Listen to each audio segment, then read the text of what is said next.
अस्सलाम वालेकुम व्यूअर्स, आज मैं आपके साथ बहुत ही मज़ेदार बिल्कुल ऑथेंटिक रेसिपी लेके आई हूँ। चना फ्राई रेसिपी है जो हम अफ्तारी में अक्सर बाहर से लेते हैं, तो अब घर पे बनाएंगे।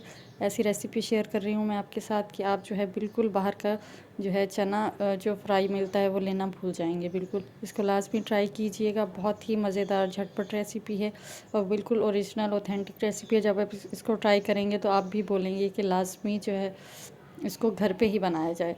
तो आप इसको लाजमी ट्राई कीजिएगा। सबसे पहले हमें 3 से 4 टेबल स्पून जो है कुकिंग ऑयल लेना है। कुकिंग ऑयल डालने के बाद जो है इसके अंदर ज़ीरा जाएगा, कुटी हुई लाल मिर्च जाएगी, हल्दी जाएगी, काला नमक और सफ़ेद नमक जो है ये इसके अंदर शामिल कर दीजिएगा। और इसके बाद जो है इसमें हम थोड़ा सा पानी शामिल करेंगे। थोड़ा सा पानी डाल के इसके अंदर जो है इसको हल्का सा आप जैसे पेस्ट बना लेते हैं इस तरह से पेस्ट बना के जो है आप इसको अच्छी तरह से मिक्स कर लीजिएगा। और जो है हमारा ऑयल जब तक गरम होगा, ऑयल को बहुत ज़्यादा गरम नहीं करना, हल्का सा गरम हो तो हम इसको अच्छी तरह से मिक्स करके इस मसाले को इसके अंदर शामिल कर देंगे।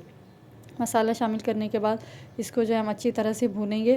बहुत ही मज़ेदार झटपट रेसिपी, आप इसको जब बनाएंगे तो मैं यकीन से कह रही हूँ कि आपका दिल खुश हो जाएगा और ऐसे जो है ना आपकी अफ्तारी की शान बढ़ जाएगी। इससे इतनी मज़ेदार ये रेसिपी है। तो इसको जो है लाजमी आप घर पे बनाइएगा, मुझे फ़ीडबैक दीजिएगा। और अगर आप चैनल पे नए हैं तो चैनल को सब्सक्राइब कर दीजिएगा। और अगर कोई रेसिपी अच्छी लगती है तो दूसरों को भी शेयर कर दिया करें और कमेंट में लाजमी जो है ना फ़ीडबैक दिया करें। इसके बाद जो है हाफ़ टी स्पून इसके अंदर मैं डालूँगी लाल मिर्च पाउडर। लाल मिर्च पाउडर डाल दीजिएगा। कुटी हुई मिर्च जो है वो भी मैंने हाफ़ टी स्पून ही डाली थी, तो मैं वो जो है ना इसके नीचे लिख देती हूँ ताकि आपको जो है कोई परेशानी ना हो। वैसे आप अपने टेस्ट के हिसाब से ही शामिल किया करें।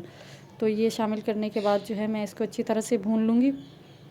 अच्छी तरह से भून लीजिएगा। इस टाइम पे हमने आंच इसकी बिल्कुल नॉर्मल रखनी है, बहुत ज़्यादा तेज़ मत रखिएगा। हल्की आंच पे हम सारे मसालों को अच्छी तरह से भून लेंगे, क्योंकि इसमें भुना हुआ कुटा हुआ ज़ीरा भी है, तो सारे मसाले की खुशबू जो है आपस में जो है अच्छी तरह से मिक्स हो जाए। तो इतनी हमने इसकी भुनाई करनी है। इसके बाद जो है मैंने चने ले लिए थे, चनों को रात भर भिगो के जो है ना आपने उबाल लेना है।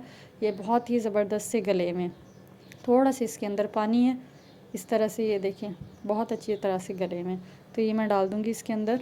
एक प्याली भर के जो है मैंने इसके अंदर चने शामिल कर दिए, काले चने हैं ये इसके अंदर डालने के बाद जो है हम इसको दोबारा भून लेंगे अच्छी तरह से। इसको भूनने के बाद जो है हम इसके अंदर शामिल करेंगे चाट मसाला। ये मैंने 1 टीस्पून भर के डाला है इसके अंदर, ये डाल दीजिएगा। और अगर आपको बहुत ज़्यादा तेज़ अच्छा लगता है, मतलब ज़्यादा आप स्पाइसी खाते हैं, तो इसको थोड़ा ज़्यादा भी कर सकते हैं, हाफ़ टी स्पून और भी डाल सकते हैं। लेकिन मैंने इसके अंदर इतना शामिल किया कि ये बिल्कुल नॉर्मल, ना बहुत ज़्यादा मिर्चें होंगी इसमें, ना बहुत ज़्यादा फीका होगा, मतलब नॉर्मल खाने वालों के लिए बिल्कुल परफेक्ट है। तो इस तरह से मैंने जो है इसके अंदर डाल दिया चाट मसाला और इसको दोबारा हल्की आंच पे हम भून लेंगे। और इसके बाद जो है मैंने इसके अंदर आधा कप जो है तकरीबन 4 टेबल स्पून, 1/4 कप है ये, आधा कप नहीं है, 1/4 कप इमली का गाढ़ा रस जो है ना 4 टेबल स्पून इसके अंदर डाल दीजिएगा। और ज़्यादा मत डालिएगा क्योंकि ये फिर बहुत ज़्यादा खट्टा हो जाएगा।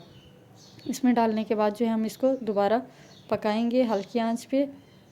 और अब जो है इस टाइम पे मैंने इसकी आंच थोड़ी सी तेज़ की थी। और इसके बाद अब जो है मैंने एक आलू लेके उबाल लिया था और उसको रफली जैसे चॉप करते हैं, थोड़ा मोटा थोड़ा सा बारीक, इस तरह से रफली इसको काट लीजिएगा और वो डाल दूँगी मैं इसके अंदर। ये डाल दीजिएगा। बहुत ही मज़ेदार और बहुत ही झटपट रेसिपी है। आप जो है ना बाहर से ख़रीदना छोड़ देंगे। इसको जब आप ट्राई करेंगे तो आप ख़ुद बोलेंगे कि वाकई जो है ना ये कोई रेसिपी मैंने आपके साथ शेयर की है। तो ये हमारे घर में डेली जो है रमज़ान में हमारे घर में ये चना इस तरह से चाट जो है ये बनती है। इसके बाद प्याज थी, मैंने रफली चॉप कर ली थी, टमाटर थे और हरी मिर्च थी। तो ये जो है तकरीबन आधा आधा कप मैंने इसके अंदर डाल दिया था। और हरी मिर्च मैंने बारीक वाली डाली है, जो तीखी होती है, वो मैंने एक ले ली थी, वो इसके अंदर बिल्कुल बारीक चॉप करके डाल दीजिएगा। इसके बाद आपने फ्लेम ऑफ़ कर देना है। जैसे हम प्याज या टमाटर डालेंगे फ्लेम को ऑफ़ कर देना है, नहीं तो ये टमाटर अपना पानी छोड़ देंगे। और प्याज के भी जो है ना, जैसे खाने में थोड़ा क्रंची अच्छा लगती है, इसके अंदर अच्छी लगती है प्याज, तो वो जो है ना इसके अंदर सॉफ्ट हो जाएगी तो बिल्कुल अच्छी नहीं लगेगी। तो इस टाइम पे हम चूल्हा बंद कर देंगे और इसको थोड़ी देर जो है हम कवर करके रख देंगे। बस इसके बाद जो है इसको सर्व कीजिएगा। इसके ऊपर हरा धनिया डाल के, इसके ऊपर थोड़ा सा सेव डाल दें तो ज़्यादा अच्छी बात है, नहीं तो सिंपल भी। इसको लाजमी ट्राई कीजिएगा, मुझे फ़ीडबैक दीजिएगा लाजमी। मिलते हैं नेक्स्ट रेसिपी में, जब तक के लिए अल्लाह हाफ़िज़।